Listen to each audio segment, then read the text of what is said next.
ওয়েলিংটনের দক্ষিণ উপকূলে অবস্থিত আইল্যান্ড বে বিচ, এক নিঃশব্দ অথচ গভীরভাবে জীবন্ত স্থান। এখানে প্রশান্ত সমুদ্রের ঢেউ একের পর এক এসে বালুকাবেলায় গা ভাসিয়ে যায়।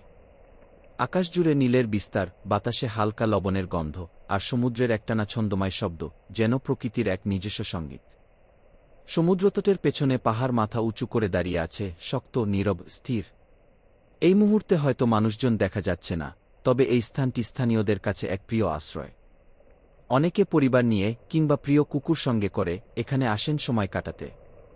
কেউ হেঁটে বেড়ান, কেউ শুধুই বসে থাকেন সমুদ্রের দিকে তাকিয়ে, যেন ঢেউয়ের মাঝে নিজের মন খুঁজে নেন। এই শান্ত দৃশ্যের পেছনে রয়েছে এক সমৃদ্ধ ইতিহাস। বহু আগে এই উপকূল অঞ্চলে বসবাস করতেন মাওরি জনগোষ্ঠী, বিশেষ করে এংঢি আওয়ে এবং পরে এংঢি ঠো হাপু। তাদের জীবনে এই উপকূল ছিল মাছ ধরা, সমুদ্রজীবন সংগ্রহ এবং আধ্যাত্মিক চর্চার এক গুরুত্বপূর্ণ স্থান। কাছের ঠ্যাপুটিভেঙ্গা দ্বীপটি ছিল এক পবিত্র ভূমি। 1840 এর দশকে ইউরোপীয়রা এখানে বসতি স্থাপন করে। তারপর সময়ের স্রোতে আইল্যান্ড বে হয়ে ওঠে এক শান্তিপূর্ণ সমুদ্রতীরবর্তী জনপদ, যেখানে প্রকৃতি, ইতিহাস আর মানুষের জীবন একসূত্রে বাঁধা পড়েছে। আজ, যখন সমুদ্রের ঢেউ অবিরাম ছুটে আসে আর পাহাড় নীরবে দাঁড়িয়ে থাকে, তখন আইল্যান্ড বে আমাদের মনে করিয়ে দেয় প্রকৃতির সত্যিকারের শান্তি কোথায়।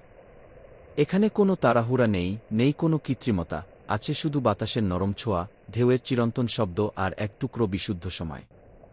চোখ বন্ধ করলেও যেন শুনতে পাওয়া যায় সেই ঢেউয়ের ডাক, বারবার আমন্ত্রণ জানায় ফিরে আসার জন্য। এই মুহূর্তে এই জায়গায় সময় যেন থেমে থাকে আমাদের জন্যই। এমন আরও সৌন্দর্য, ইতিহাস আর প্রকৃতির গল্প নিয়ে আমরা আবারও ফিরব।